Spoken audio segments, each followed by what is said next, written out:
สวัสดีครับ Hello everyone. My name is Nattawut Kasem. You can call me Nat. I'm from the Environmental Justice Foundation, or I will call myself EJF. That for the shorter version. So today I will present the case of Thailand on the fishery. First thing first, for those who not know EJF, we are working at the intersection between environmental and also the human rights as well. We have been here, in the region, in the Southeast Asia for over 2 decades now. And for Thailand, that's only statistic for Thailand is for over 15 years. Based on our approach, what we call is investigative-based policy advocacy. Basically, we try to bring what happened on the ground to produce the change, systematic change on the at the policy level. That is what we're trying to do, and let's see how we make it happen. For Thailand case, I don't think that actually the IUU carding and the TIP report is actually the ultimate reference point, but however, just want to draw the case how when I mentioned that it's working at the intersection between environmental and also the human rights, how actually it look like. So please allow me to use this two indicator just for the reference and to show the journey of Thai fishery, how it's developing itself over past 15 years now. Looking just only for the IU carding system, you can see it's kind of the bumpy roads on itself. And for EGF,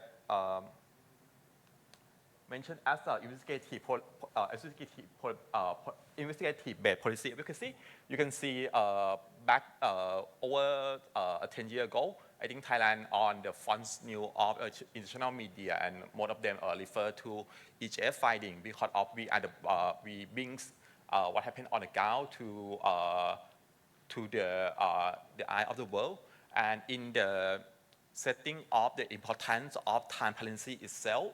It's just one of the example that we can learn from the case of Thailand that people keep saying that transparency is very important, but in this sense, if you not disclose yourself, I think someone can who have interest in your relative country who have the interest, they might want to bring the case to the public anyway. So it might, in terms of the reputation, it might safer, easier if we work together on the transparency. And I will show you later on how the transparency is emerging in Thai fishery discourse.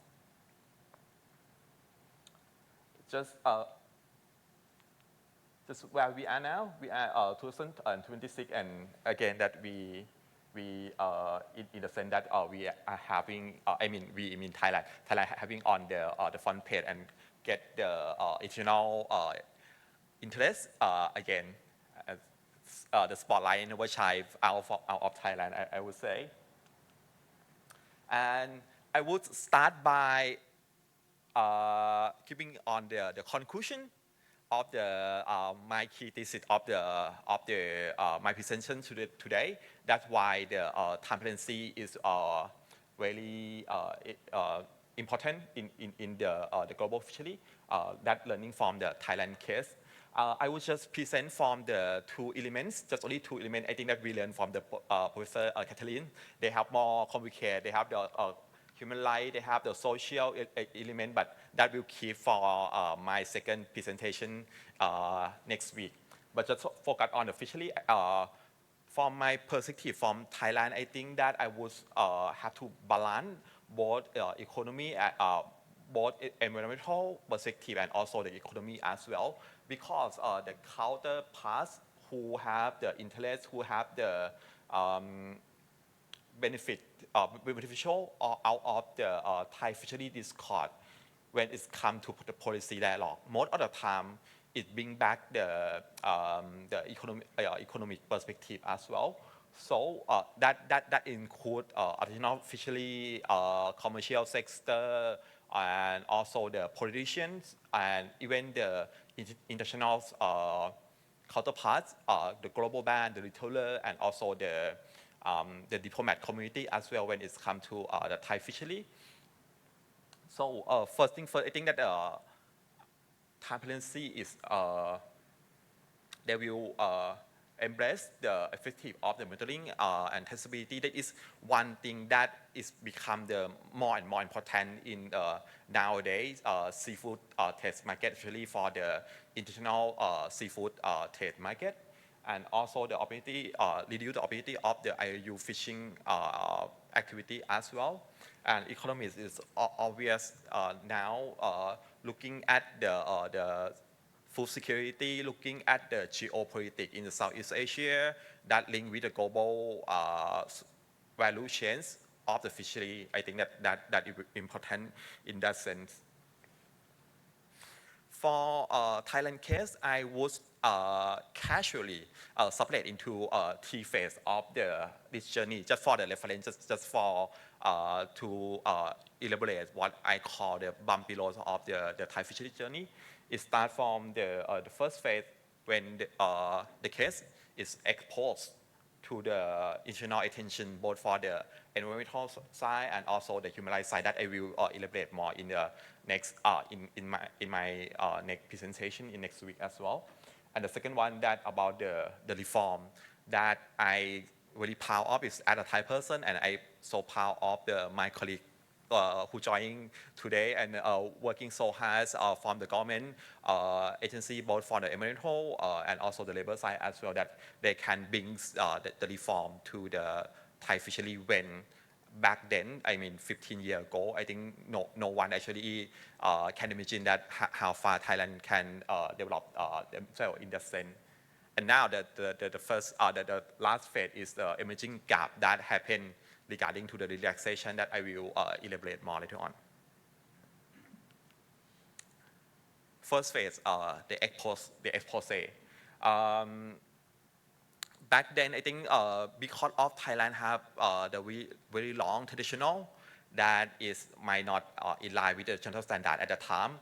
And back then, I think Thailand is a top 3 seafood export in the world back then. But now I think that we are top 13, top 16, it depends on a different year that you would refer to.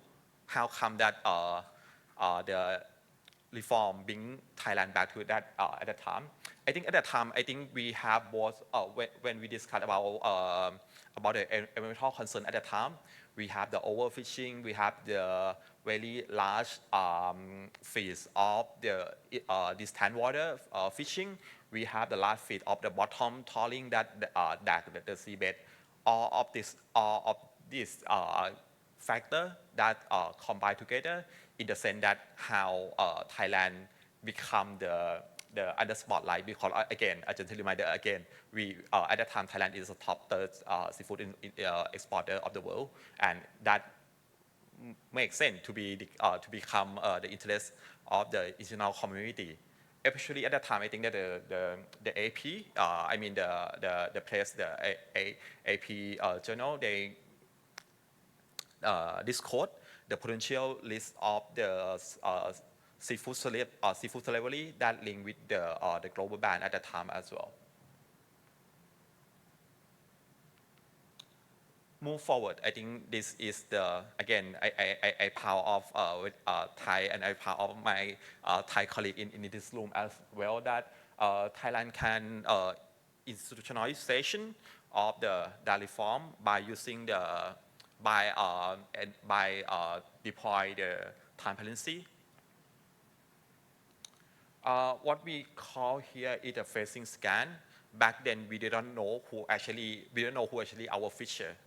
Which of course most of the time is a migrant fisher who may have the false identity of their identity documents, their passport, or even they don't have the identity of document at all. But because of the systematic reform and change and the technology that we can Thai governments by leading by the Department of Fisheries can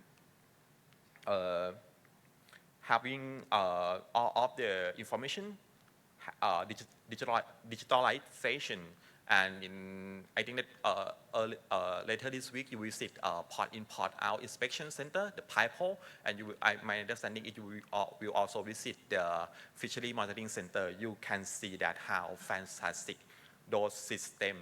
And Thailand have, I think, 30 port in port out center and forward inspection center. All of this information can connect and can link, and you can see different vessel can port out from different home base of that port, and then can unloading cash in different port, and all of this information can cross-check digitally on the device of the officer. And on the second, I think that we all know how importance of the vessel monitoring system. That again, you will see how fantastic they are at the fishing monitoring center. For me myself, it's like they can launch the skyrocket from that center. It's really high technology, and you will see how it look like.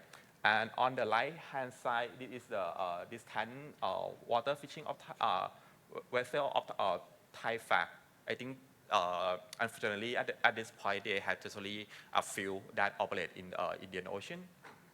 But because of this very fantastic work of Thailand, that's why it's less the concern when it's come to the third phase of emerging gap. Just look at the volume of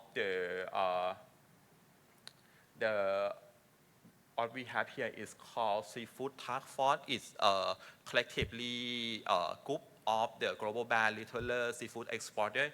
They mentioned about their concern of 60 billion USD in terms of the annual sale that can jeopardize by the rollback, basically the relaxation of the fishery regulation that led the concern to the over 100 civil society, and also had been fact by the comment of the European Commission regarding to the concern that they might have, and also the competitive tuna association in the European as well. So now this is the phase that we are on. Looking at the transparency itself in the global supply chain, or you can call the value chains. Here, just only the 10 countries that Thailand exports seafood the most. We would say that 69% somehow have the what we call the high standard market regarding to the sustainability. I think that I will explain more this one, but just want to giving you the sense what is our indicator when we call with particular country as the high standard country. We have the benchmark on IUU, forced labor, and human rights due diligence as well. Back here, Thailand to the EU, Thailand is the top, the number one tuna exporter to the EU without having our own long line, without having our own percentage in the distant water. In that sense, because of what we sending out, actually is come from the foreign fat fishing vessel. So this is how when we see the value chain in the case of Thailand, how that we have to going down to the sourcing, the packaging, and the food processing as well.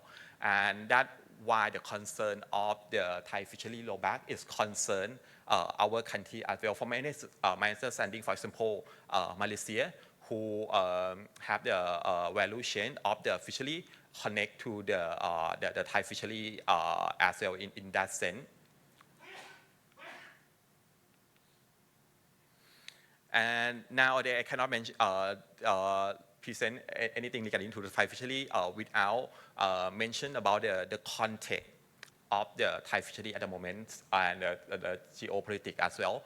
Thailand in the process of negotiation of the free trade agreement with the EU, and it's mentioned back and white on both labor standard and also the marine standard on what they call the Trade Sustainable Development TSD charter here. I think this is one of the momentum that follow countries that are in the process that can learn from Thailand how the fishery, how the labor, how the environmental is embedded in the global trade that country want to be. And somehow the change of the Thai fishery regulation somehow the less the concern to the EU. This is here the European Parliament's question that put the question on Thailand in two different time periods. And also the OECD that Thailand in the process of application that want to be the member of the OECD without having the transparency, without having developed on the fishery both environmental and labor side. It's hard to become the member of the global standard this day, I would say.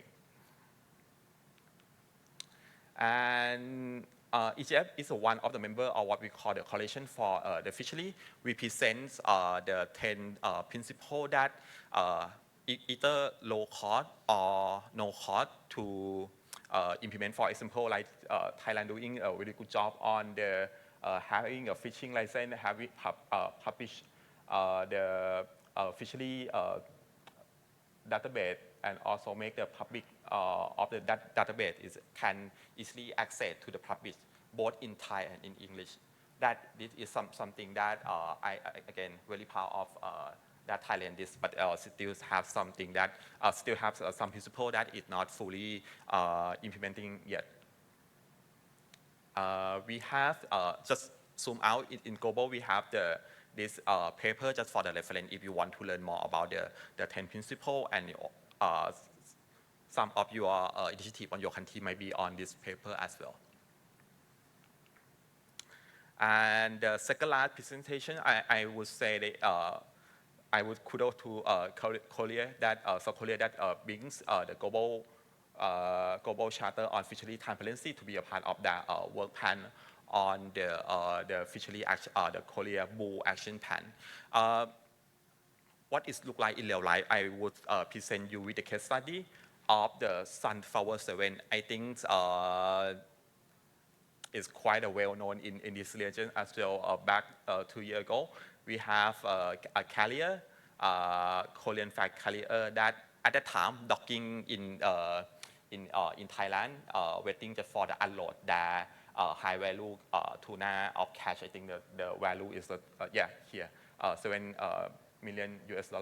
But because of how the transparency work in real life and how the counterpart in the particular case working together because of the starboard, they see the tiki at the time. I would say at the time we don't have the access to the CCTV at the time, so we have the tiki fish activity of the carrier here that look like they conduct the aggregator of the fish at the time in the Kiribati, the country that most of Thai did not aware of at the time. And when the information from the starboard tried to the network and Egypt communicate to the Thai authority, we deny the port loading of the high value tuna catch at the time, and later on the carrier back to South Korea, and I think South Korea do the more investigation, and we learn more that this kind of the practice is not just only sunflower alone, but they have the another carrier and the fishing in this time water that conduct the same practice. And I think I can't imagine that if we don't have the visibility, we don't have the transparency, we don't have the well connect of the counterpart on the Thai fishery that allow how what will happen if this high tuna product is unloaded in Thailand and export to the additional market. That would cost us a lot in terms of the reputation, the trade, and the friends of foreign affair, but that can be stopped. That can be prevented by the transparency. Thank you for having me.